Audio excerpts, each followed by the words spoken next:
Welcome back to The Hatch. I'm Sammy Roth. And I'm Rosie Murphy. This is, as always, the podcast where we talk about Lost. We are at the penultimate episode of our first season of this show. It is Exodus Part 1, the first part of the finale, and we're super excited to be here because this is where it gets really good. We also have an interview coming up with MC Gainey, who played Tom Friendly, who makes his first appearance in next week's episode, Parts 2 and 3. But he offers some great insights and some really hilarious stories from behind the scenes. Let's get into it.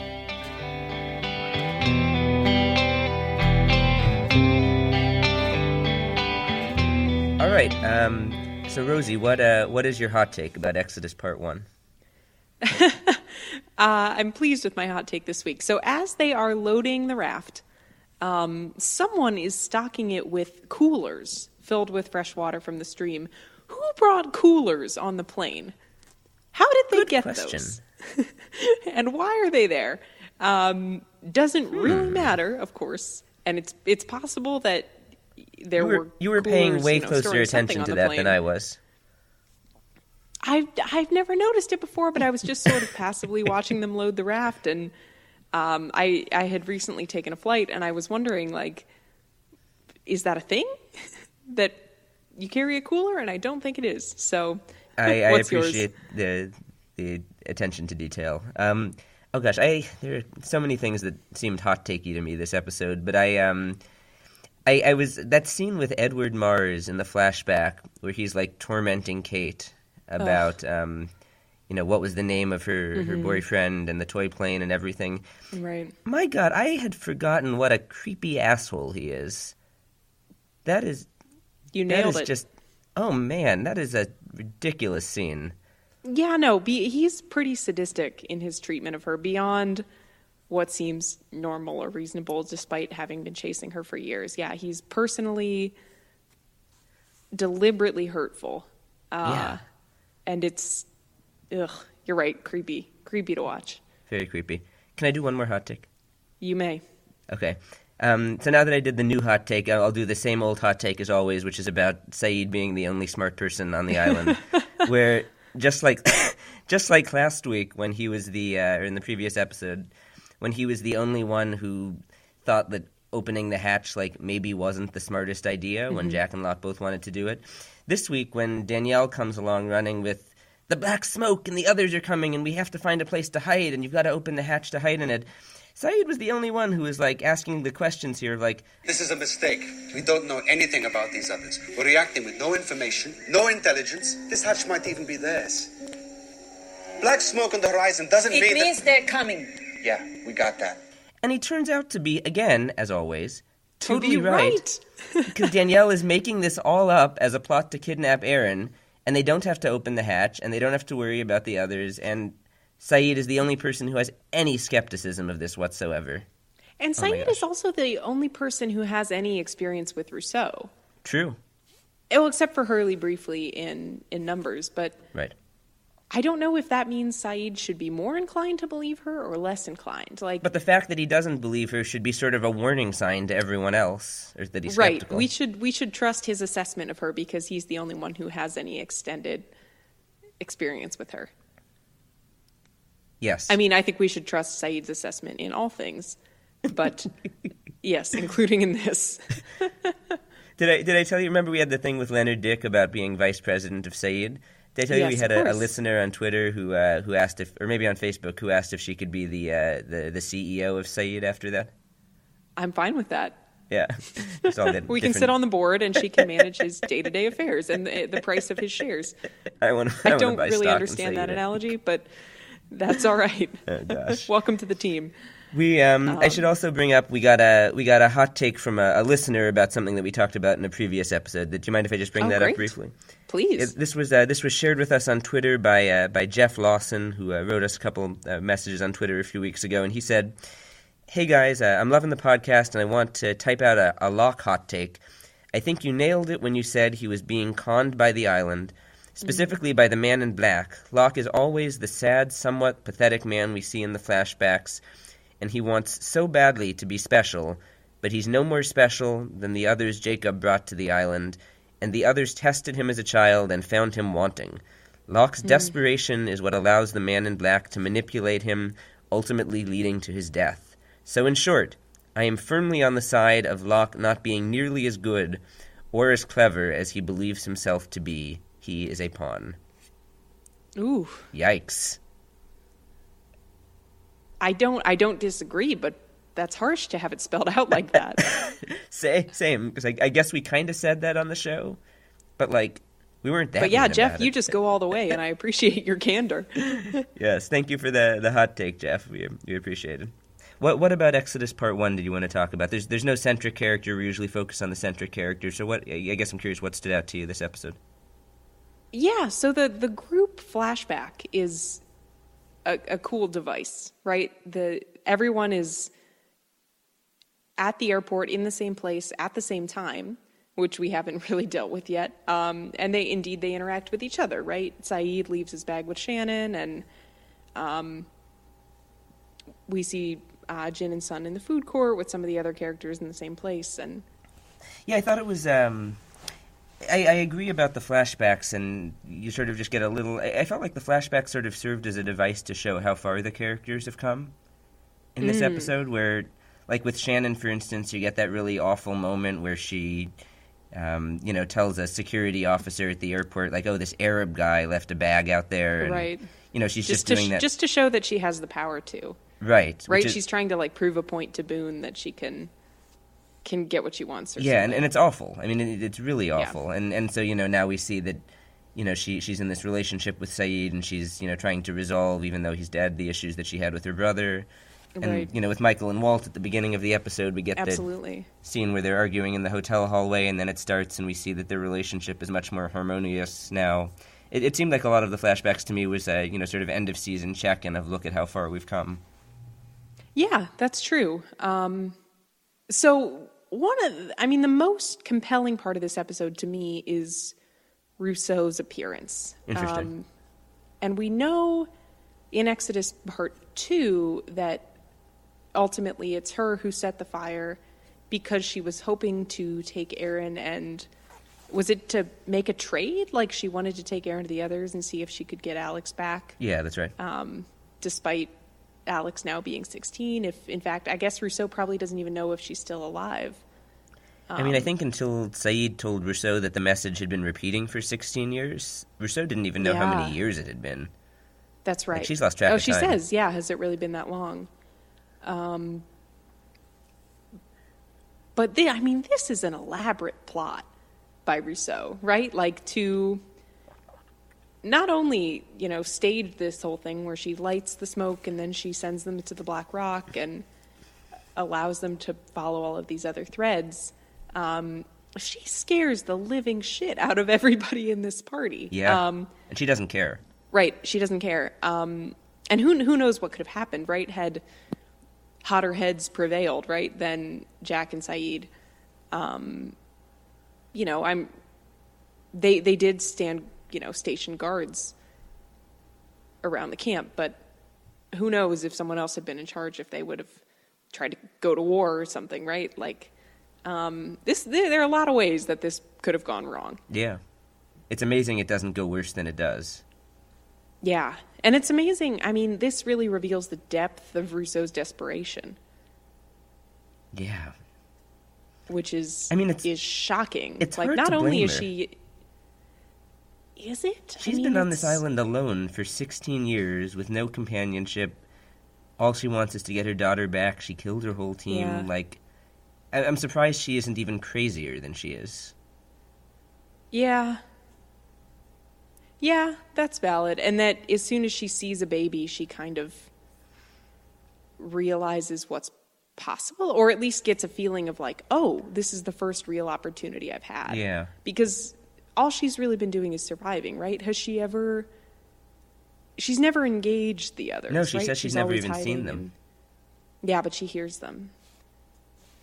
She hears the whispers, which are something else, but Rousseau's a great character. Yeah, she is. And I remember when I saw this episode for the first time, seeing, at the beginning when you get previously on Lost and you see, from Saeed's point of view, I was like, oh, great, Rousseau's coming back. What has she got for us? And then it's like, holy shit, the others are coming. run, hide, or die, all of these great Yeah. dramatic lines. This episode just has so many, like, tentpole scenes to me. It's just, like, great moment after great moment. Like, the Jack and Sawyer scene that we already talked about a couple of episodes ago was, like, an all-time great scene. And the raft launch, and, like, the scene you just described where Rousseau says, run, hide, or die. It's just, like, they just come at you with great moments this episode. You're absolutely right. One, I was going to say that just since we're sort of getting towards the end of the season here, this episode was really making me think about Michael again. And I know that I kind of like already started to form this opinion back in Special when we debated about the stuff with Michael and Susan. Yeah. But watching this episode especially, I really get the sense after going through season 1 again that Michael is like a pretty underrated character. Yeah, I know what you mean. Yeah, one, just like he drives a lot of plot, I think, like more plot than I remembered. Like the raft storyline in season 1 is, and the whole like sort of end climax of this season is driven by Michael. Same thing next year with him trying to get Walt back and shooting people. Same thing in season 4 with the freighter. Like he is a real mover on this show. Yeah. And just as a person, I mean, we had the debate about Michael and Susan, and I guess regardless of what you think about Susan at the end of that, it's like clearly some bad stuff happened to Michael. He had it really rough. He had his kid sort of taken away from him. He ends up having to take Walt back when he doesn't even want him anymore. They crash on an island, and meanwhile, but he gets to the island and he does more than anyone to try to get them rescued and comes far closer than anyone else. He builds the raft. It's his idea. He constructs the whole thing. He built the water filtration system in the caves, which was mentioned for 5 seconds and then nobody ever talked about again, but is like kind of a huge deal. Right. Yeah, he was the one who was able to do something to try to rescue Jack when there was the cave-in because he had the construction background. Like, Jack, rightfully gets a lot of credit for leading the group, but watching this episode and seeing the raft take off, I feel really strongly that Michael deserves a lot more credit for all of the, the good stuff he does and for, just being a character who makes things happen on the show. Also, when we talk about who would be most useful, like when we talk about who we would want to be stuck on an island with, like Michael's got to be up there in terms of people who have practical skills. Agreed. And can actually put them to use and are able to make these really critical survival decisions. Not only in building the water filtration system, but in launching the raft, in understanding how this is all going to work, in actually, somebody needs to bring these pipe dreams to fruition, and Michael's one of the people who's able to do that. So, yeah, I'm here for Michael being like a surprise MVP candidate. Agreed.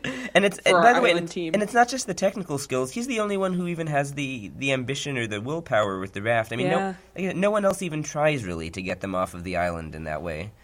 I mean, I guess a little bit Saeed at the beginning trying to go to the radio tower, but when that doesn't work, like Michael says, I'm doing this. I'm getting us off. I'm building a raft.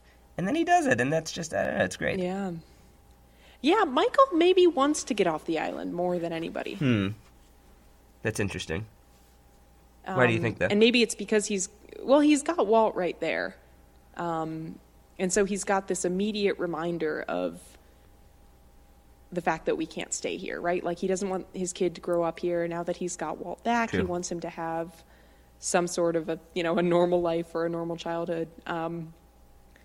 He had all of these dreams that were just starting, right? Like in the same way that Saeed's dreams of reuniting with Nadia were like just starting to come back when the plane crashed. Like Michael had just gotten Walt back and he was just starting to tell him about New York, and then all that was interrupted. And like he maybe has, despite having kind of so little to his name, he maybe has the most to go back to.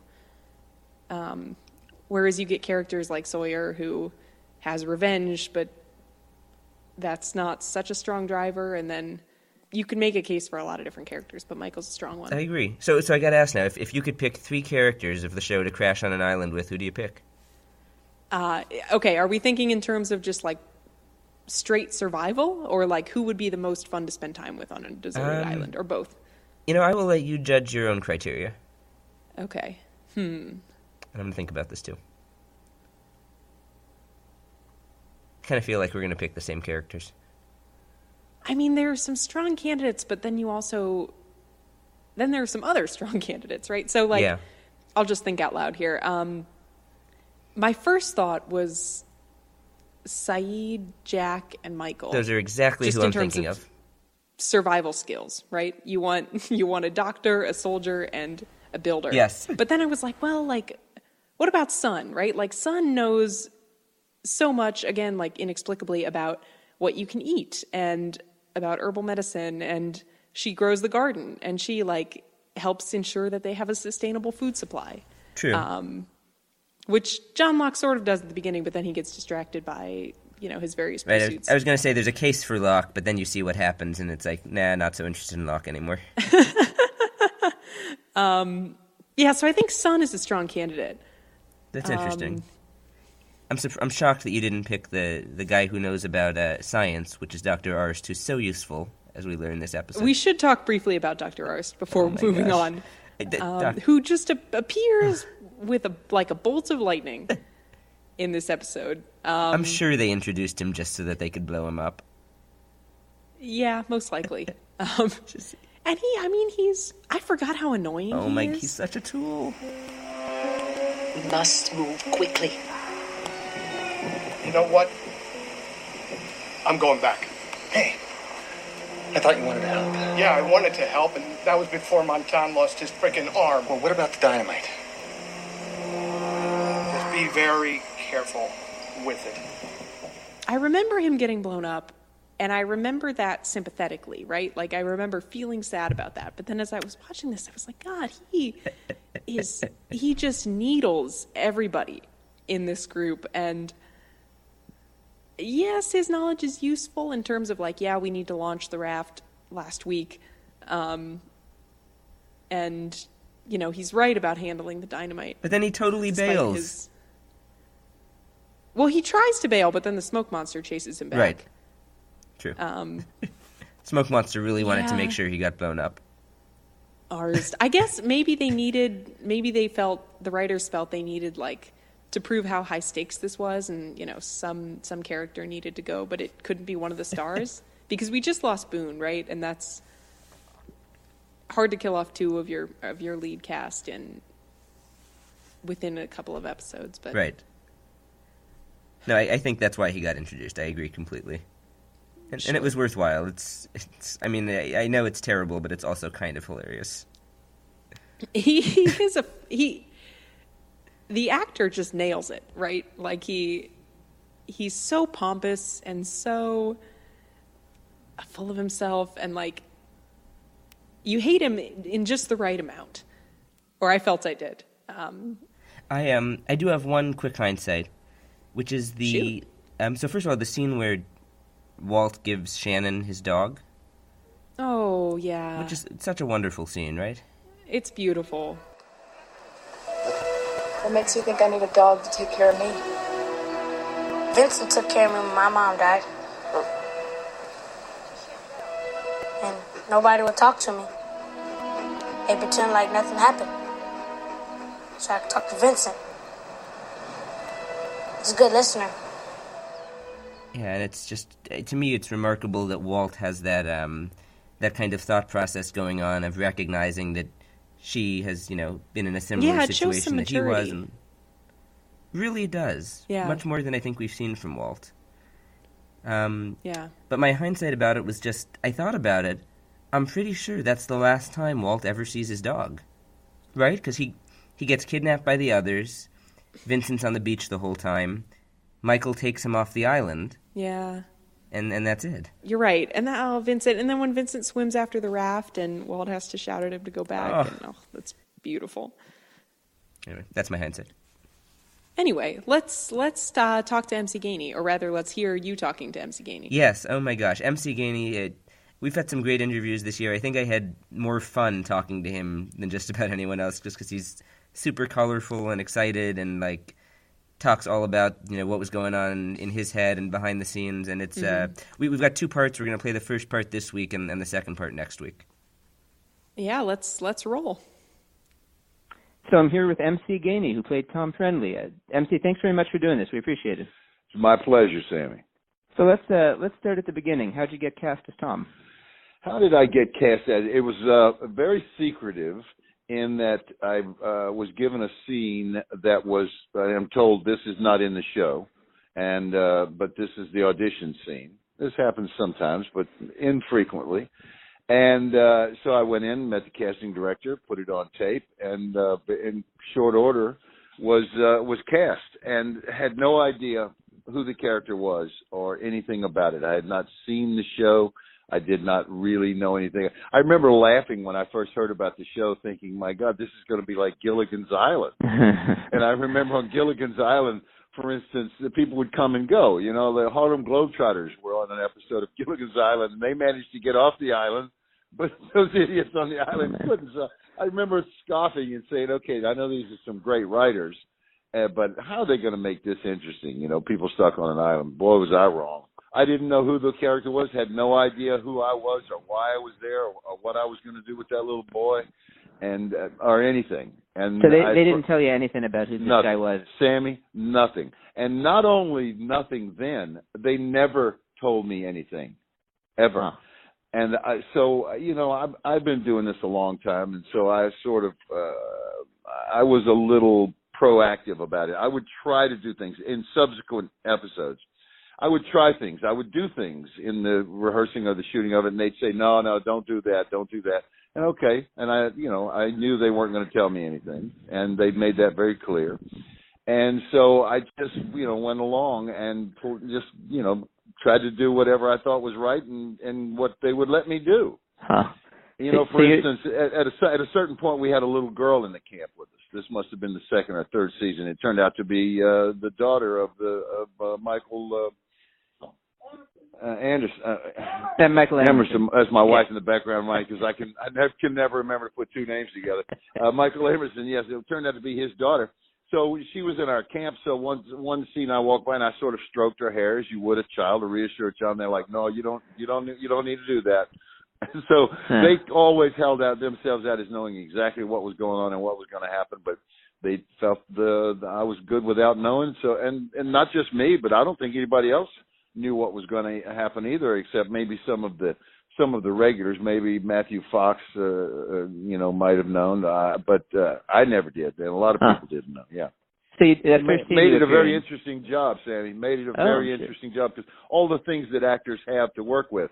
Like what do I want? Where's my place? How do I feel about these people? Everything was all up in the air. Huh. So you didn't even know your beard was fake?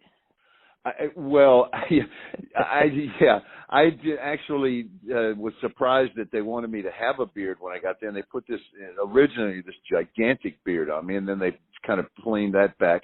And I hated the beard, and I was really happy when I got to take it off. That was a great day for me. I think it was the last episode of the second season. Yeah. When we've captured them, and I got to pull that beard off because you talk about obnoxious.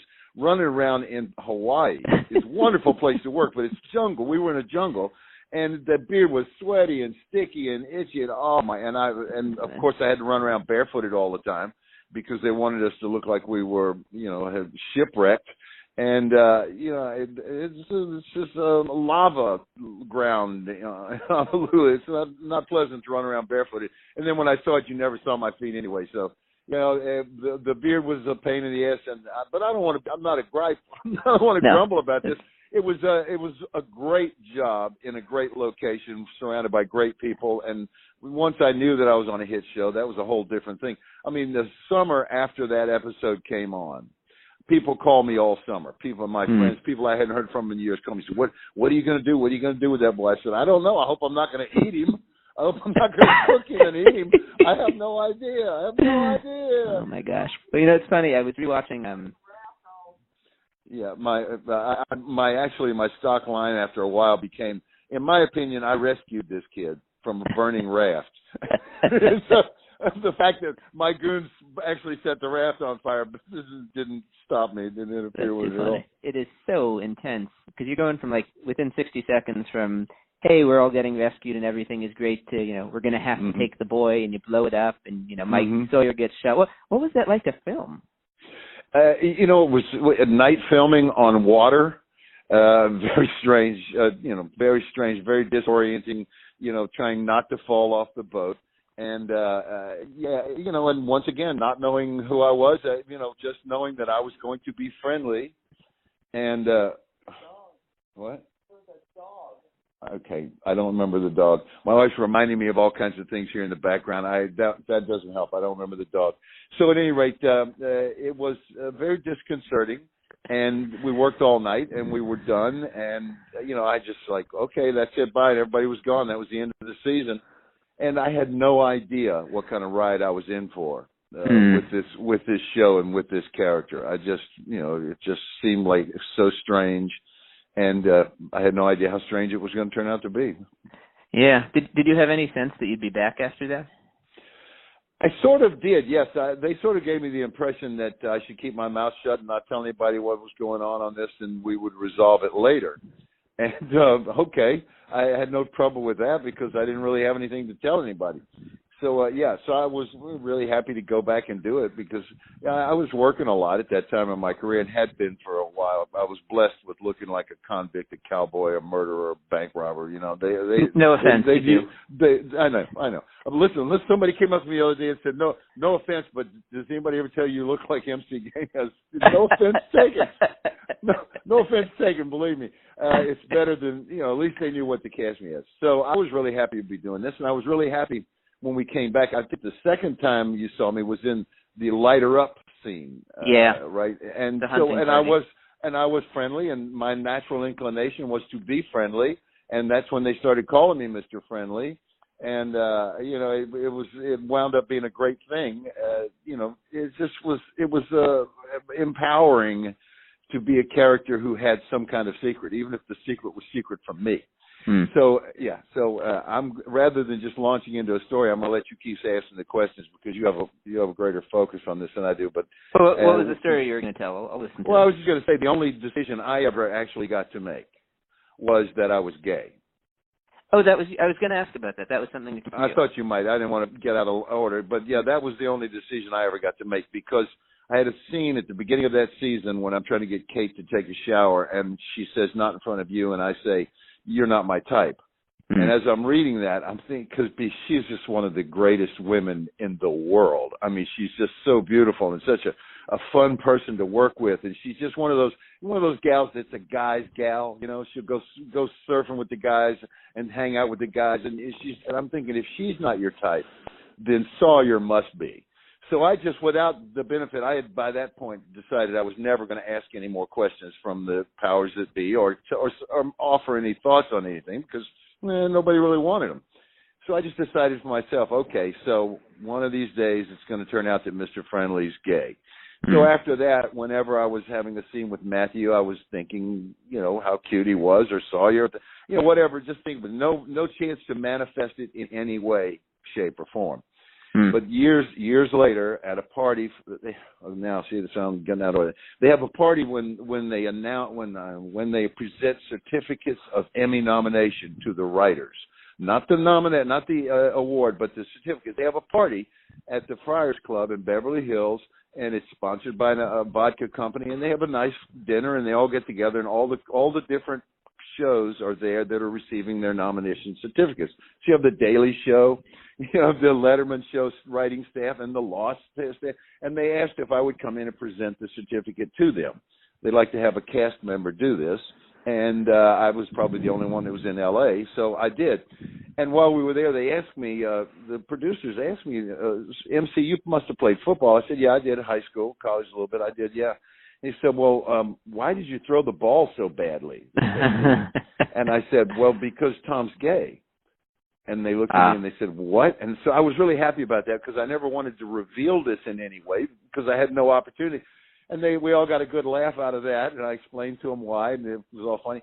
2 weeks later, I get a script with my boyfriend in a back in New York in a flashback. Yeah, I remember. Yeah. And for me, that was like winning an award myself. I actually got to influence. I think maybe I may have influenced it by being so friendly when I was in that scene on the beach, maybe, but who knows? I still don't know to this day. But yeah, that's the only thing. I had a secret. I carried a secret with me for the rest of that time, that somebody on this island's got to be gay, because somebody in every group is going to be gay. I mean, it's just part of. We're probably all a bunch beings. of people. Probably not just one. Yeah. It may turn out I wasn't the only one, but I was the only one who knew that he was, and it made it more fun for me to have a secret that they didn't know. That's awesome. That's great. You turn the tables on them. Yeah. I also wanted to ask, this friendly thing. Your character was Mr. Friendly, or so it goes. As far as I know, that name wasn't ever on the show, right? Tom? I was Tom. Was the genesis of it. I don't know whether that was a scripted line, but it seemed to me at one point he's talking about it. So he says, we'll see Mr. Friendly again, and from then on, they call me. But I was just Tom. Yeah. Yeah. So I was just kind of curious how how as an actor you kind of balance that, because on the one hand you are the friendly other in a lot of ways, but you've also got some of the most intimidating lines and scenes between "we're going to have to take the boy" and the light him up moment, which is very scary. How do you sort of thread that divide as an actor? Well, I think if I was a better actor, that might be a problem. But I have, for all the years, all the terrible things I've done to people throughout my career. About 10 years ago, I started trying to find things that I liked about these characters, trying a little harder to show their sense of humor or something to just so that I could like the characters better. And I stopped doing that basically when I did Django Unchained, because that was just too great a challenge there. Too much. It was just a bridge too far. But so I guess I just thought, this guy's I don't know what secrets he has, and I still don't know what secrets he has to this day. Because Sammy, when the island moved, I stopped trying to figure this out. I realized then, just for me personally, I'm not going to understand this. I couldn't tell you now what the ending of this show meant at all. It's as if I never saw it. So I just accepted that I don't know why, and I tried to make Tom friendlier. I tried to make him more likable every day, every scene, whether I'm putting him in a cage or taking him out of a cage or whatever. I tried to be nice and be friendly, and that's it. I just tried to feel friendly toward people while I was doing all this, because everybody else seemed to be so intense. I have a tendency to try to go against the crowd. Like in Con Air, everybody's like so macho and they're all so deadly and so dangerous. And I don't know if you've ever seen it, but I'm just the goofy laughing guy who's flying the plane. I mean, I just am a guy I was in prison, but I was in prison because I flew plane loads of drugs or something, And my backstory for myself in that movie was that, I wasn't going to kill anybody. I just loved to fly. I was like a bird in a cage, and I was going to get to fly again. And it makes the days go nicer. And in Con Air, once they had all the battles with the cops and the gun battles, I told the director, hey, Swamp Thing would be on the plane. He wouldn't be out here shooting me. He said, you're right. So I go back to the hotel while everybody else shot each other all day. So my inclination was to try to see the character as a benevolent, for want of a better term, a sort of benevolent guy who wasn't really going to shoot anybody until the very end. And I paid. At the very end, you wanted to shoot everybody. I did indeed. By the time that finished, I was ready to shoot. I was ready to shoot somebody, and not because I was unhappy about it. It's still to this day one of my favorite jobs ever, because great people working in Hawaii. Come on, Sammy. It's not going to get much better than that in this business, I've done a lot of Westerns in Arizona and Utah, so working in Hawaii is a beautiful thing. Oh, yeah, I'm been 110-degree weather season like 2 weeks. I've been monitoring your weather. I've been monitoring your weather because I'm coming down to do a pilot in Joshua Tree, somewhere relatively near you. So I've been keeping up with the weather, just how hot it's going to be. Well, let's hold it up, because I want to.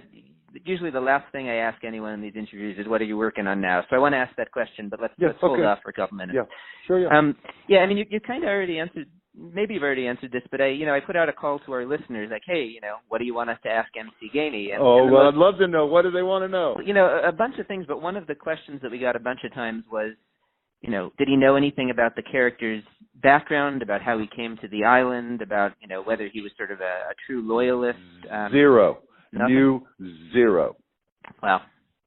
And early on I would ask questions, and the answers were so vague and so just encouraging me to do what I thought he should do. That I just like, okay, all right, I'll just be friendly and sort of be in charge and try not to be threatening. I tried really hard not to be threatening to anybody. If you go back and look, when I'm locking them in cages, I'm generally pretty friendly about it. Yeah. And throwing out zingers about it only took the polar bears 2 hours. Yeah, exactly. Yeah, it's like just having fun, just laughing and joking, even though I'm holding. I mean, I guess I wanted to believe. I wanted it to come across that there was somebody here who was not dangerous, as dangerous as he came. I don't know whether they had this idea from the beginning, whether they expected him to be really dangerous and scary as he is in that first when he takes the boy. I mean, I agree with you. That's a really thing. I set fire to their raft. They could die. Who knows? I mean, that's just not how I wanted to play it. And they didn't stop me. They could easily have written all kinds of things for me to do that would have changed Tom Friendly's personality a great deal. One of the things I was wondering about, and we got this question from a couple folks too, is that first scene. You kind of seem like you're the leader, and especially after the light 'em up scene and the hunting party, it sort of seems like you're in charge. Did you have that sense that Tom was going to be the leader until Ben showed up? I did not. I would have been happy with that, but I really didn't have that feeling because somewhere inside of me, I felt like if I was going to be the leader, they should be telling me more. I shouldn't be out here working without a net. And once I saw that Michael was cast, as soon as I saw that, I said, "This has got to be the leader," because he's already one of my favorite actors. I mean, he'd already won an Emmy for I forget one of the lawyer shows, and he's just an amazing actor. And I said, "This has got to be." And then there was a time when you thought maybe he wasn't going to be the leader. They kept playing fast and loose with that, and I really didn't see Tom as being the leader on this, and I would have been disappointed in a way if it had been, because it could not have been nearly as complex. You had to have Michael Emerson's. When you look at me, you think this guy's capable of instant violence. That's just how I look. It's just my resting face. But when you look at Michael Emerson, this guy looks smart.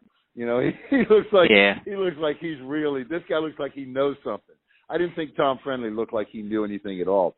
I mean, why I was so bedraggled and dirty and filthy and everything. I don't know. So I just played it and had a good time with it. And truly, I never really thought it was going to be me who had to have the answers. Yeah. Yeah.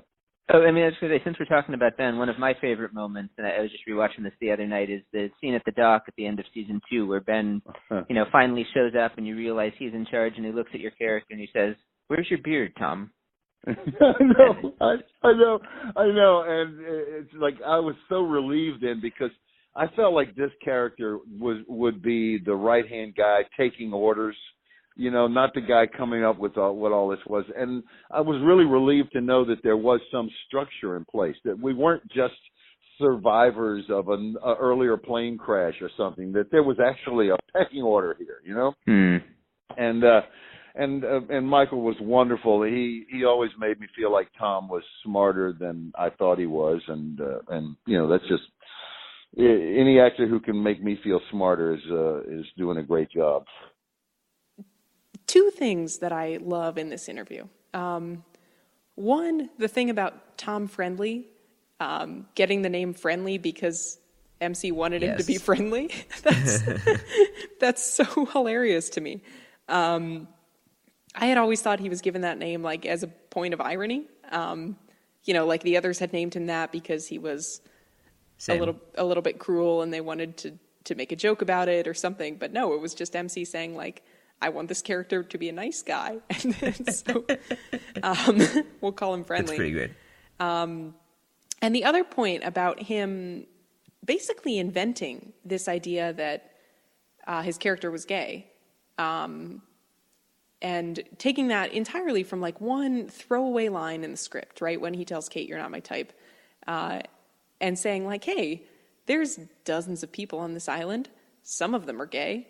Tom's one of them. And just sort of taking that kind of editorial control and making it into, it's not even really a plot point, but just incorporating that into the show, I thought was pretty cool. Yeah, it's funny, the moment he mentions with the throwing of the football. Oh, yeah. Do you remember that from season 3? Like, on the one hand, like, okay, it's a little weird because it's a little bit of a stereotype. Right. No, it's absolutely a stereotype. Yeah, and I remember, people watching that at the time and thinking, and me thinking this, like, wow, he's really bad at throwing a football. Like, he was really obvious about it. But it's, regardless of that, like, I agree, it's super cool and I think pretty progressive that he had that thinking, and this would have been back in, like, 2005, 2006 kind of era, and figured that he would put that on TV and make that a point, and not knowing if it would ever go anywhere, but he just went for it. Right. Like I'm a big fan of that. And it didn't really ever go anywhere, right? I mean, it was like very much beneath the surface, but it was interesting to hear just in general about the actor's process of like knowing that he didn't know anything about his character, couldn't really influence the direction of the show, but still wanted to like leave his imprimatur on who Tom was. Right. And he had been given so little information that he felt like he had a lot of room to fill in the gaps, I think. Yeah. And that he expanded to fill that. These sort of supporting cast members like have to get so much credit for Lost being like the rich tapestry that it was, right? Like, for sure. Obviously the main cast is great and deserves all the credit they get, but like these, I guess supporting roles. I don't know the technical term. Yeah, I think that's the right word. Recurring characters are all like so rich as well. Totally. So. Well, MC mentioned, like, he mentioned just in passing, like, the Russian guy who was just in 2 episodes, and it's like, hell yeah, Mikhail Bakunin was a great character. He was left rich, a serious impression on me in very limited screen time, and like. Well, I guess we'll hear the rest next time. Yes, we go through some of his other scenes on the show and some broader thoughts from him about what made Lost so great and what the experience was like, and that will be the end of our season, won't it? Yeah, we'll have to do something special. Yeah, we'll be back with Exodus Parts 2 and 3. As always, please give us a follow on Twitter. We're at The Hatch Podcast, Facebook.com/The Hatch Podcast also. Our cover art is by Danny Roth. Our theme music is by Andy G. Cohen. And we'll see you next week for the finale. Namaste.